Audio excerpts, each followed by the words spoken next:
মাটি ফুঁড়ে বেরিয়ে এলো এক বিশাল শিবলিঙ্গ। আর এই ঘটনাটা ঘিরে এখন চারিদিকে তুমুল চর্চা। সোশ্যাল মিডিয়ায় ছড়িয়ে পড়েছে অসংখ্য ছবি এবং ভিডিও। কিন্তু প্রশ্ন একটাই, সত্যি কি মাটি ফুঁড়ে শিবলিঙ্গ বেরিয়ে এসেছে, নাকি এর পেছনে রয়েছে এক অন্য কারণ? এই রহস্যময় ঘটনাটি নিজের চোখে দেখার জন্য তাই তো প্রতিদিন দূর দূরান্ত থেকে হাজার হাজার মানুষ এখানে এসে ভিড় জমাচ্ছে। কেউ এটিকে অলৌকিক ঘটনা বলে বিশ্বাস করছেন, আবার কেউ জানতে চাইছেন এর প্রকৃত সত্য। আজকের এই ভিডিওতে আমরা আপনাদের দেখাবো কিভাবে এই জায়গায় পৌঁছাবেন, ঠিক কোথায় রয়েছে স্থান, ঘটনাস্থানে এখন কি পরিস্থিতি রয়েছে এবং স্থানীয় মানুষজন এই ঘটনাকে কিভাবে দেখছেন এবং কিভাবে এই ঘটনাটি সামনে এলো সেই পুরো কাহিনী। তবে একটা কথা মনে রাখবেন, ঘটনাটি নিয়ে বিভিন্ন ধরনের দাবি রয়েছে। ভিডিওতে আমরা স্থানীয় মানুষের বক্তব্য এবং ঘটনাস্থানের বাস্তব চিত্র তুলে ধরবো, যাতে আপনারা নিজেরা এই বিষয়টি বিচার করতে পারবেন। তো শেষ পর্যন্ত ভিডিওটা দেখবেন, আর ভালো লাগলে অবশ্যই হরর মহাদেব লিখে যাবেন। তো বন্ধুরা, চলে এলাম নতুন একটা ভিডিও নিয়ে। আজকের ভিডিওটা স্পেশালি একটা অন্য রকম, কেননা আজকে বিননগর আরনঘাট রোডে ঠিক মাঝ বরাবর পয়েন্টে অর্থাৎ খর্দাপাড়ায় এক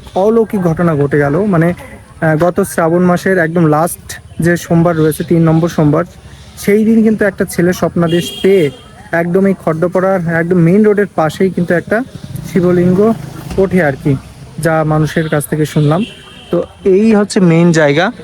তো এই পাশে চলে গেল হচ্ছে টোটাল বিননগর, আর এই পাশে হচ্ছে আরনঘাটা মাঝ বরাবর পয়েন্টে প্রচুর মানুষ কিন্তু এখানে প্রতিদিন আসছেন, দেখছেন, সমস্ত কিছুই কিন্তু দেখছেন, একটা অলৌকিক বিষয়। তো সমস্ত কিছুই কিন্তু আপনাদের দেখাবো, সাথে থাকুন।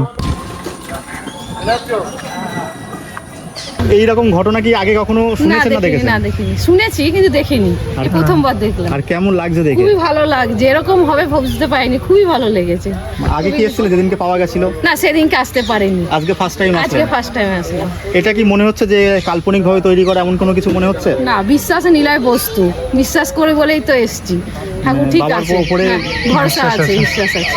যদি এখানে মন্দির হয় তাতে খুবই ভালো হবে, বাবার মন্দির হবে, ভালোই তো হবে। বাবা এখানে নিজে এসেছি। কিন্তু এই যে যার জায়গা সে তো কোনো সময় দিতে রাজি নয়, তার কারণ হচ্ছে এই জায়গাটার দাম তো প্রচুর আর কি, যেহেতু আরনঘাটা বিননগর রোড রয়েছে। কি বলবেন এই নিয়ে? এ নিয়ে আর কি বলবো, তাদের মর্জি, এখন তারা কি করবে এটা তো আর কিছু বলার নেই আমাদের। প্রশাসনের কাছে কোনো বার্তা দিতে চান কি? সেটা আমি কোনো কমেন্টস করতে চাই না। তো দেখতে পাচ্ছেন বন্ধুরা, এখানে কিন্তু যারা যারা আসছেন তারা কিন্তু এই যে বাবার এখানে পুজো দিচ্ছেন আর কি, মানে সমস্ত প্রকারের মানুষ কিন্তু এসে এখানে পুজো দিচ্ছেন, মানে কাল থেকেই। আর এখানে কিন্তু অসংখ্য মানুষ রয়েছে, দেখতে পাচ্ছেন দাঁড়িয়ে। তো এই এমন একটা পয়েন্ট, যে পয়েন্টটা কিন্তু যখন মানুষরা যায়, এই পয়েন্টটা হয়েই কিন্তু এখান থেকে যায়, এটা সোজাসুজি চলে গেল বীরনগর, আর এই পাশে সোজা আরনঘাটা। তো ঠিক মাঝ বরাবর পয়েন্টে, ঠিক খর্দপাড়ার একদম মেইন পয়েন্টেই কিন্তু রয়েছে এই জায়গাটা। তো দেখুন, অনেকেই এখানে পুজো দিয়ে পয়সা দিচ্ছেন, দুধ জল দিচ্ছেন। এটা তো এইবারই দেখা যাচ্ছে, তাছাড়া তো এতদিন দেখতে পাইনি যখন, কি বলবো। আর এখানে কি মন্দির করা হবে? এখানে যদি এখন যাদের জায়গা ওরা যদি করতে চায় তাহলে মন্দির করা হবে। এখানকার জায়গার দাম তো প্রচুর, যেহেতু রোডের ধারে, বিননগর আরনঘাটা রোড। এ হোক না, প্রচুর দাম। এটাও তো অলৌকিক একটা জিনিস এখানে হয়েছে।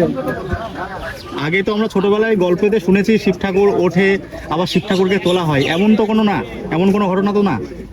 না, এমন কোনো ঘটনা তো নয়। এটা তো স্বপ্নে পাওয়া জিনিস। কি বলবেন এই নিয়ে? কেমন লাগছে আপনার অনুভূতিটা কেমন?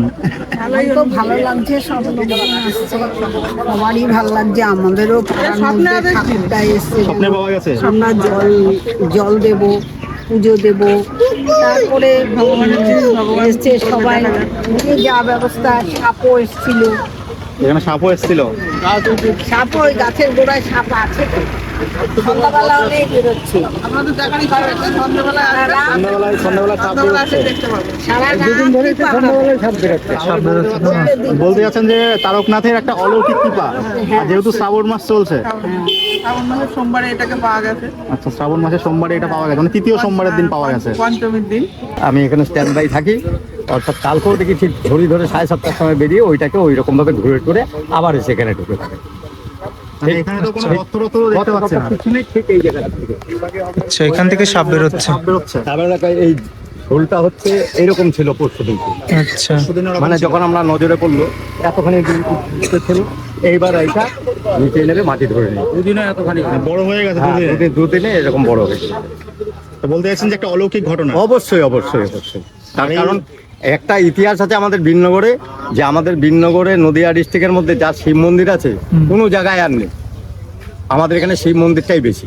আর বিন্নাগর তো একটা প্রাচীন শহর। হ্যাঁ, প্রাচীন শহর অবশ্যই, যার জন্যই আর কি শিব মন্দিরটা বেশি, দুর্গা মন্দির কম। আপনারা এখন কি চাইছেন? আমরা চাইছি যে প্রশাসনের থেকে আশ্বস্ত দিয়েছে যে আসবো, জিনিসটা দেখবো, দেখার পরে এখানে পাখি পাকা করে আমরা বিক্রি করবো। প্রশাসন এরকম বলেছে? প্রশাসন, আমাদের জয়বাবু থানার বড়বাবু অসম্ভব ভালো লোক, আমাদের বীরনগর ফাঁড়ির বড়বাবু সেও প্রচণ্ড ভালো লোক, সেও বলেছে আপনাদের সঙ্গে আছি, সেই ব্যবস্থা হবে। মানে যখন করে আর কোনো কথাবার্তা কারোর সাথে বলে শুধুমাত্র কি ওইটুকুই করা হয়েছে না ওর থেকে বেশি করা হয়েছিল? না, ওইটুকুই, ও দেখা দেওয়ার পরে খোঁড়া বন্ধ। মানে দেখা দেওয়ার পরে খোঁড়া বন্ধ করে দিয়েছে। এইটুকুনি এইটুকুনি এখন তো অনেক বড় হয়েছে।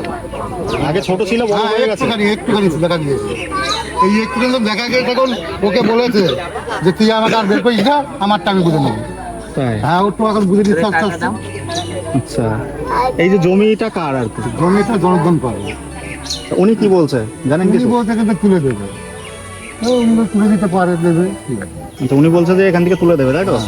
না, আপনারা কথা বলেছিলেন এই যে যে জমিটা রয়েছে? আমরা অন্যদের সঙ্গে সঙ্গে যখন ঠাকুরটা পাওয়া যায় সঙ্গে সঙ্গে আমরা একটা চিন্তাধারা করলাম, যখন জায়গাটা তো আমাদের না, যতই ঠাকুর আমরা পাই, এবার জায়গাটা তো আমার না, তাহলে ওনাকে ডাক করা হোক, ওনার যেহেতু সম্পত্তি, তাহলে ওনাকে শোনা হবে কি হয়। আর সামনে রয়েছে আরঙ্গাটা বিন্নাগর রোড, আর এখানকার জায়গার দাম প্রচুর। প্রচুর জায়গার দাম। জমির ভ্যালু কত হতে পারে এখানকার? জমি তো এখানে অনেক রকম, ধরেন এই জমি যখন আর দাঁড়িয়ে আছে এখন ধরেন প্রায় 7-8 লাখ টাকা কাটা হতে পারে। 7 লাখ টাকা কাঠা, যেহেতু রোডের পাশে রোডের পাশে যেমন পজিশন জায়গা, ঠিক আছে। ওনাকে টাকা হলো, ওনাকে বললাম যে এরকম ঠাকুর উঠেছে, এবার বেরিয়েছে স্বপ্নে পাওয়ার জিনিস, এবার আপনি কি করতে চান? উনি তো কিছুই বলিনি, এখন তো শুনছি সত্যি দেবে না। সেই দিনকে ছেলেবেলে সিদ্ধান্ত নিয়েছিল এখানে একটা মন্দির হোক, পাড়া প্রত্যবাসী সবাই মিলে বলেছিল এখানে একটা মন্দির হোক, প্রতিষ্ঠা করুক, তাহলে যাতে সবাই ফুল জল পায়, দিতে পারে, পাড়ারও একটা ভালো হবে, ঠিক আছে, মঙ্গল কামনা হবে। তাকে দেখা হলো এবং সে বাধা সৃষ্টি করেছে, সে এখন বলতে চাইছে যে এখানে মন্দির করতে চায়, ঠিক আছে। মানে ওই অবস্থায় আছে এখন, ওনার জমি উনি ছাড়তে চাইছে, ঠিক আছে, জমি ছাড়িয়ে। যেহেতু জমির দামটা অনেকই আর কি একটা ভ্যালুয়েবল, একদম রাস্তার পাশে, কেউ কি ছাড়তে চায়? ছাড়তে চাইছে। এখন বলতে চাইছেন উনি যদি তুলে দিতে চায় তাহলে উনি এসে আমাদের উনি এটা তুলে দেবে, আর কেউ তুলতে পারবে না। আর কেউ তুলতে পারবে না। ওনার জমিতে তুলে দেবে, উনিই দেবে। আমাদের কোনো আপত্তি নেই, যেহেতু ওনার সম্পত্তির ভিতরে। এবার আমাদের উনি যদি না রাখতে চায়, উনি উনি যদি তুলে দেবে। না রাখতে চায়, যদি তুলে দিতে চায় তাহলে তুলে দেবে, ঠিক আছে, তাতে আমাদের কোনো আপত্তি নেই। এটা কবে পাওয়া গেছে? এটা সোমবার, সোমবারে পঞ্চমীর দিন। আর সকলে আসছে, এসে পুজো আস্তা তো দিচ্ছে। আর প্রচুর দেখা লোক দেওয়া হয়েছে, কালকে পর্যন্ত প্রচুর লোক হয়েছে। দর্শন দেওয়ার পরেই মোটামুটি পুজো শুরু। দর্শন দেওয়ার পরেই পুজো শুরু। হ্যাঁ, এই অবধি আর বন্ধ নেই, পুজো হয়ে যাচ্ছে। পুজো চলতেই যায়। আর প্রচুর মানুষ তো দেখতে আসছে। প্রচুর মানুষ আসছে দেখতে, এইরকম ঘটনা কি আগে কোনোদিন দেখেছেন? না, বীরনগরে এরকম আমরা, বীরনগর কেন, আমার জন্মে আমি কোনো জায়গায় দেখি এটা কি মনে হয়, গুজব নাকি সত্যি?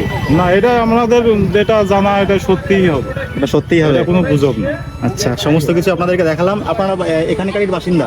আমার বাসিন্দা বলতে হ্যাঁ, আমার বাড়ি এইটা, আর যে পেয়েছে ঠাকুরটা সে আমার ভাইপো, আমার কাকা, আমার মানে কাকাতো ভাইয়ের ছেলে। কাকার নাতি ছিল। আপনার নাম? আমার নাম মঙ্গল দাস। লোক কালকে শুনেছি, তাই দেখতে এলাম। কোথায় এই যাক, আমি চলে গেছিলাম সেই মুখার্জিপাড়া ওই স্কুলটার পাশে। এখন আমাকে বলে খর্দপাড়া স্কুলের পাশে যাও, তুমি দেখে আসো। তাই দেখলাম বাবার রূপটা, আমি স্বয়ং নিজেই দেখলাম। এটা অনুভূতিটা কেমন আপনার? অনুভূতিটা শুনে মানে গা শিবরে উঠছে, পরিষ্কার কথা, লোম দাঁড়িয়ে গেছে। লোম দাঁড়িয়ে গেছে, পরিষ্কার কথা। এমন একটা অলিক ঘটনা এইখানে ঘটেছে, বাবা স্বয়ং এসেছেন, দেখা দিয়েছে। জানি না আমি এখন, তা আপনি এখন কি চাইছেন, কি হলে ভালো হয়? ভালো হোক বাবার, বাবা যখন এসেছেন, বাবার যে জাগ্রত হয়ে উঠুক, এটা আরো জাগ্রত হয়ে উঠুক। মন্দির হলে কি ভালো হবে? হ্যাঁ, অবশ্যই ভালো হবে।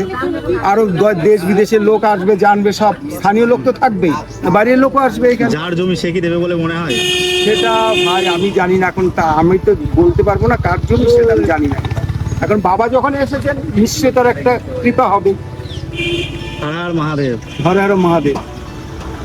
এইবার বলে আপনারা এখানে ঠিক কিভাবে আসবেন? আপনারা যদি শিয়ালদা লাইন থেকে আসেন তাহলে কৃষ্ণনগর লোকাল ধরে আপনারা সরাসরি চলে আসতে পারেন বীরনগর, এবং বীরনগর স্টেশন থেকে নেমে মাত্র 10 টাকায় ভাড়ায় কিন্তু এই খর্দপাড়ায় চলে আসতে পারেন।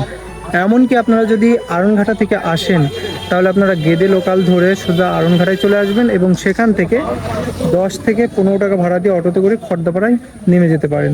তো এখানেই রয়েছে একদম মেইন রোডের ধারে এই জায়গাটা, যেখানে মহাদেবের যে শিবলিঙ্গ সেটা কিন্তু পাওয়া গেছে। তো বন্ধুরা, মোটামুটি আপনাদের কিন্তু সমস্ত কিছুই দেখালাম। কেমন লাগলে অবশ্যই জানাবেন, ভালো লাগলে লাইক কমেন্ট, আর নতুন হয়ে থাকলে অবশ্যই চ্যানেলটিকে সাবস্ক্রাইব করবেন। আর একবার জোরে বলুন হর হর মহাদেব।